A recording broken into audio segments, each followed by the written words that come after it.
Subscribe कीजिए आपके अपने इस YouTube चैनल को और दबा दीजिए बेल आइकन को लेटेस्ट एजुकेशन वीडियोस के लिए।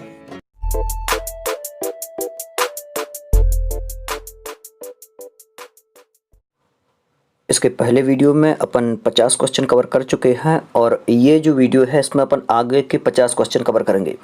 और आप लोगों को पुनः बता दूं कि आप लोग टेलीग्राम ग्रुप सुविज्ञा और इसके अलावा इंस्टाग्राम पर भी कुछ भी आपको पूछना हो तो फॉलो कर सकते हैं। और अभी एक नया बटन आप लोगों को दिख रहा होगा, हरे रंग का एक नीले रंग का एक बटन शो हुआ है जिसमें ज्वाइन लिखा हुआ है। लेकिन चूंकि मैं किसी भी प्रकार के पैसे वाला या फिर कहें कि पेड कोर्स नहीं चलाता हूं जिसमें कोई आप लोगों से पैसा लूं, तो बिल्कुल ये निःशुल्क है। लेकिन फिर भी आप लोगों को लगता है कि चैनल के लिए आप कुछ देना चाहते हैं तो आप वहां से पे कर सकते हैं। और इसके अलावा जो भी आपको जानकारी लेनी है बिल्कुल निःशुल्क है, कुछ भी आपको इस चैनल पर नहीं देना है। और जो भी PDF या फिर कुछ भी मुझे मिलता है ये सब आप लोगों का ही दिया हुआ है और ये मैं सबके सब टेलीग्राम ग्रुप पर डालता ही रहता हूं, तो आप लोग वहां से इंस्टॉल कर लीजिएगा। चलिए स्टार्ट करते हैं। भाषा अर्जन और भाषा अधिगम में महत्वपूर्ण अंतर है। क्या है भाषा अर्जन और अधिगम में महत्वपूर्ण अंतर? तो इसके पहले कई बार अपन चर्चाएं कर चुके हैं अर्जन और अधिगम के बारे में। तो यहाँ डायरेक्ट ऑप्शन पर चलते हैं सीधे सीधे। भाषा सीखने और सिखाने की पद्धतियां हैं, क्योंकि अर्जन तो होता रहता है, स्वतः होता है, और अधिगम में कुछ करना होता है सीखने के लिए। तो ये अंतर है इसमें। संस्कृत में भी ये प्रश्न पूछा जाता है। आगे चलते हैं। टोली शिक्षण में क्या होता है? टोली शिक्षण में कक्षा को एक ही शिक्षक पढ़ाता है टोली शिक्षण में, या फिर कक्षा शिक्षण सामूहिक दायित्व होता है, या फिर बाहर के विशेषज्ञों का सहयोग नहीं लिया जाता है, या फिर अनुदेशन पूर्व नियोजित तथा व्यवस्थित नहीं होता है। क्या होता है? अनुदेशन जो है वो पूर्व नियोजित तथा व्यवस्थित नहीं होता है। तो देखिए टोली शिक्षण की जब बात आती है तो टोली शिक्षण में कक्षा शिक्षण सामूहिक दायित्व होता है कक्षा शिक्षण का, ये वाला। तो ये रहेगा जो सेकंड ऑप्शन है ये सही। आगे चलते हैं। दिया हुआ है नवाचार के अंतर्गत शिक्षण के लिए कुछ डैश डैश दिया है और नया तरीका अपनाया जाता है। तो कुछ पारंपरिक या सामान्य तरीका अपनाया जाता है, कुछ पुराना और उपयोगी तरीका अपनाया जाता है, कुछ नया और उपयोगी तरीका अपनाया जाता है, या फिर कुछ पुराना और सामान्य। तो सही उत्तर क्या रहेगा? कुछ नया और उपयोगी, कुछ नया और उपयोगी तरीका अपनाया जाता है, ये रहेगा सही उत्तर। चलते हैं अगले प्रश्न पर। दिया हुआ है प्रभाव के नियम के अनुसार उद्दीपक एवं अनुक्रिया का संयोग होता है। तो प्रभाव के नियम के अनुसार उद्दीपक और अनुक्रिया का संयोग कैसा होता है? सुखद होता है, दुखद होता है, सुखद और दुखद दोनों होता है, या फिर उदासीन होता है। तो सही क्या रहेगा? यही वाला। तो प्रभाव के नियम के अनुसार उद्दीपक और अनुक्रिया का जो संयोग होता है ये सुखद और दुखद दोनों होता है। आगे चलते हैं। दिया हुआ है लक्ष्य की प्राप्ति न होने पर अधिगम प्रक्रिया को माना जाता है। कैसा माना जाता है? लक्ष्य की प्राप्ति नहीं हो रही है तो फिर वो अधिगम प्रक्रिया ठीक नहीं है।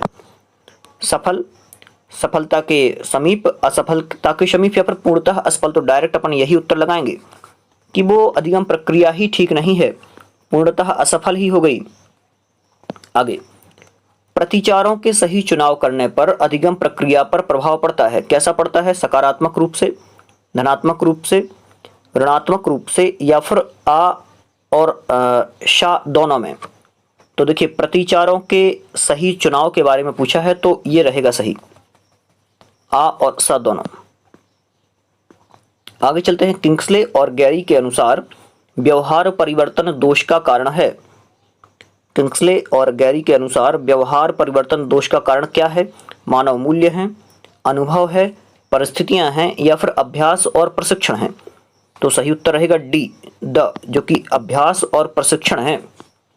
आगे, कॉल्विन के अनुसार अधिगमकर्ता के व्यवहार में परिवर्तन होने का कारण क्या है? देखिए कॉल्विन के अनुसार अधिगमकर्ता के व्यवहार में परिवर्तन होने का प्रमुख कारण क्या है? परिस्थितियां हैं, अनुभव है, वातावरण है, या फिर वंशानुक्रम है। क्या होगा सही? तो अनुभव है। अधिगमकर्ता के व्यवहार में परिवर्तन होने का कारण अनुभव माना जाता है। आगे, सीखना व्यवहार में उत्तरोत्तर सामंजस्य की प्रक्रिया है। क्या कह रहे हैं? सीखना व्यवहार में उत्तरोत्तर सामंजस्य की प्रक्रिया है। यह कथन किसका है? तो यह कथन स्किनर महोदय का है, यह रहेगा सही। आगे चलते हैं। सीखने के परिणाम में प्राप्त होता है, क्या प्राप्त होता है? सीखने के परिणाम में प्राप्त होता है, ज्ञान प्राप्त होता है, कौशल प्राप्त होता है, व्यवहार प्राप्त होता है या फिर उपलब्धि प्राप्त होती है? तो सीखने के परिणाम में उपलब्धि प्राप्त होती है ये। आगे चलते हैं। देखिए परिणाम था ना वहां पर, इसलिए सीखना एवं उपलब्धि एक दूसरे से संबंधित हैं। कैसे संबंधित हैं? घनिष्ठ रूप से संबंधित हैं, सामान्य रूप से संबंधित हैं, असामान्य रूप से संबंधित हैं या फिर कोई नहीं। तो सीखना एवं उपलब्धि एक दूसरे से कैसे संबंधित हैं ये आपको बताना है। सही उत्तर क्या रहेगा? तो सही उत्तर रहेगा ये घनिष्ठ रूप से संबंधित होते हैं, ये होगा सही। जो पहला ही दिया हुआ है, पहला ऑप्शन ही सही रहेगा। आगे चलते हैं अगले प्रश्न पर। पेडागोजी का अर्थ क्या है? ये प्रश्न तो कई बार पूछा जा चुका है, आगे निकाल देता हूँ। शिक्षण शास्त्र है इसका अर्थ। आगे चलते हैं। मुहावरे और लोकोक्तियां सीखने सिखाने का एक महत्वपूर्ण उद्देश्य है। तो लोकोक्तियां और मुहावरे सीखने सिखाने का एक महत्वपूर्ण उद्देश्य क्या है? पहला ऑप्शन दिया हुआ है मुहावरे एवं लोकोक्तियों का सुचिंतित प्रयोग करना, आगे मुहावरे एवं लोकोक्तियों का निर्माण करना, या फिर मुहावरे एवं लोकोक्तियों का अर्थ बताना, या फिर इनका अर्थ देखना। तो देखिए मुहावरे और लोकोक्तियों को सिखाने का एक महत्वपूर्ण उद्देश्य यही है कि मुहावरे और लोकोक्तियों का सुचिंतित प्रयोग किया जाए। जहां पर आवश्यकता हो उस आवश्यकता के अनुसार मुहावरे और लोकोक्तियों का प्रयोग हो, यही इसका मुख्य उद्देश्य है। आगे चलते हैं। बच्चों की सशक्त लेखन क्षमता का परिचायक है। तो बच्चों की सशक्त लेखन क्षमता का परिचायक क्या है? सुंदर लिखावट है, आलंकारिक भाषा है, सशक्त वाक्य विन्यास है या फिर मौलिक विचार है।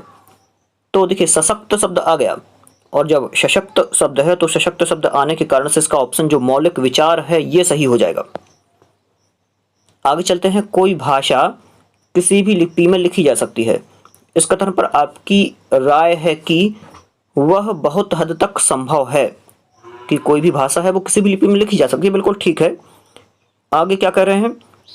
हर भाषा की अपनी लिपि होती है, ये भी ठीक है। भाषा की लिपि के बीच एक सीधा संबंध होता है। भाषा और लिपि के बीच एक सीधा संबंध होता है, बिल्कुल ये भी ठीक है। आगे चलते हैं। क्या कहा? यह बिल्कुल असंभव है। तो क्या रहेगा सही? कोई भी भाषा या फिर कोई भाषा किसी भी लिपि में लिखी जा सकती है। तो इस कथन पर आपकी क्या राय है? तो क्या रहेगा सही उत्तर? मतलब कि हर भाषा की अपनी एक लिपि होती है, ये रहेगा सही। आगे चलते हैं। दिया हुआ है एक भाषा के अध्यापक को बच्चों में क्या होना चाहिए? अलंकारिक भाषा प्रयोग की समझ विकसित करने पर बल देना चाहिए, विविध संदर्भों में भाषा प्रयोग की क्षमता विकसित करने पर बल देना चाहिए एक अध्यापक को, शुद्ध भाषा प्रयोग की क्षमता विकसित करने पर बल देना चाहिए, या फिर भाषा सिद्धांतों की समझ विकसित करने पर बल देना चाहिए। तो क्या रहेगा सही उत्तर? एक भाषा का अध्यापक है और भाषा के अध्यापक को बच्चों में क्या करना चाहिए आपको ये बताना है। सही उत्तर क्या रहेगा? तो जो बी दिया हुआ है ये वाला, विविध संदर्भों में भाषा प्रयोगों की क्षमता विकसित करने पर बल देना चाहिए, 67 ये होगा सही। आगे चलते हैं। कहानी के संदर्भ में कौन सा कथन उपयुक्त लगता है? तो कहानी के संदर्भ में कौन सा कथन उपयुक्त लगता है या फिर ये कहें कि ठीक लगता है? तो कहानी के संदर्भ में पहला ऑप्शन दिया हुआ है कहानी में शुरुआत होना आवश्यक है। तो ये तो कोई समझ में नहीं है। आगे कहानी में शुद्ध भाषा होना आवश्यक है, ये भी ठीक नहीं है। हाँ होना आवश्यक है, लेकिन और आगे देख लेते हैं पॉइंट। कहानी में कथानक का होना आवश्यक है, हाँ ये ठीक है। कहानी में कथानक का होना आवश्यक है, कहानी में संवाद का होना आवश्यक है। संवाद भी हो लेकिन यहाँ संवाद नहीं होते क्योंकि कहानी एक ही फ्लो में चलती है। तो ये रहेगा सही उत्तर। चलते हैं अगले प्रश्न पर, जहां पर दिया हुआ है लड़के होकर रोते हो, यह कथन कैसा है? भाषा को अध्यापकों की दृष्टि से पढ़ने को बाध्य होता है, या फिर भाषा को जेंडर की दृष्टि से पढ़ने को बाध्य करता है, या फिर भाषा को व्याकरण की दृष्टि से पढ़ने को बाध्य करता है, या फिर भाषा को बच्चों की दृष्टि से पढ़ने को बाध्य करता है। तो कह देते हैं ना कि लड़के होकर रोते हो, मतलब कि लड़की थोड़ी हो, ऐसा भी कह सकते हैं अपन इसको। लेकिन यहाँ पर जो शब्द दिया है लड़के होकर रोते हो, तो यहाँ पर सही उत्तर क्या रहेगा? भाषा को जेंडर की दृष्टि से, क्या कहा? भाषा को जेंडर की दृष्टि से पढ़ने को बाध्य करता है, ये रहेगा सही। आगे चलते हैं। भाषा केवल अभिव्यक्ति का माध्यम ही नहीं बल्कि स्वयं से का तरीका है। तो स्वयं से पढ़ने का तरीका है, बातचीत करने का तरीका है, सुनने का तरीका है या फिर लिखने का तरीका है। तो भाषा केवल अभिव्यक्ति का ही माध्यम नहीं है बल्कि कैसा है, स्वयं से बातचीत करने का तरीका है। तो ये वाला होगा सही। आगे चलते हैं, दिया हुआ है पढ़ना सीखने के लिए आवश्यक है। तो पढ़ना सीखने के लिए आवश्यक क्या है, घर की भाषा सुनने बोलने को मिले ये, या फिर लक्ष्य भाषा की अर्थपूर्ण और रोचक सामग्री पढ़ने सुनने को मिले ये, या फिर चार्ट अधिक से अधिक कक्षा में लगाए जाएं, ये तो गलत हो जाएगा।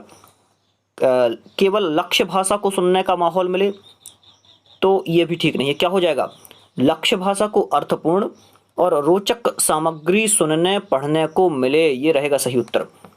तो भाषा सीखने और पढ़ने के लिए आवश्यक यही है। आगे चलते हैं, आपकी दृष्टि में अभ्यास कैसा है। बच्चों को तार्किक बनाते हैं अभ्यास, बच्चों को भाषा के बारे में बताते हैं, या फिर बच्चों को उत्तर देना सिखाते हैं, या फिर पाठ को समझने में मदद करते हैं। तो आपकी दृष्टि में अभ्यास कैसा होना चाहिए, ए रहेगा सही। बच्चों को तार्किक बनाते हैं। आगे चलते हैं, हिंदी के पाठों में अन्य भाषाओं के शब्दों के होने का अर्थ है। क्या कह रहे हैं, हिंदी के पाठों में अन्य भाषाओं के शब्दों का होना आवश्यक है या फिर उसका होने का अर्थ क्या है। पाठ समाज के बहुभाषी स्वरूप का सहज प्रस्तुति है, पाठ कठिन और स्पष्ट है, विद्यार्थियों को शुद्ध भाषा नहीं सिखाई जा रही, तो ये तो गलत ही हो जाएगा। या फिर पाठ के लेखक हिंदी नहीं जानते, ये गलत हो जाएगा। तो क्या रहेगा यहाँ पर सही, मतलब कि हिंदी के पाठों में अन्य भाषाओं के भी शब्दों के होने का अर्थ ये हो जाएगा क्या हो जाएगा, ये वाला, पाठ समाज के बहुभाषी स्वरूप की सहज प्रस्तुति है। आगे चलते हैं, लेखन क्षमता के आकलन के लिए क्या जरूरी है, व्याकरण सम्मत भाषा को देखना होगा पहला, अर्थपूर्ण वाक्यों और संदर्भों को देखना होगा दूसरा, लिखावट की सफाई और सुंदरता की जांचना होगा उसको, या फिर अभिव्यक्त विचारों को जांचना होगा। तो लेखन क्षमता के आकलन के लिए पूछा है, क्या होगा सही, अभिव्यक्त विचारों को जांचना होगा, ये रहेगा सही। चलिए चलते हैं अगले प्रश्न पर, जहां पर दिया हुआ है हिंदी में विज्ञान संबंधी पाठों को पढ़ाने का उद्देश्य है।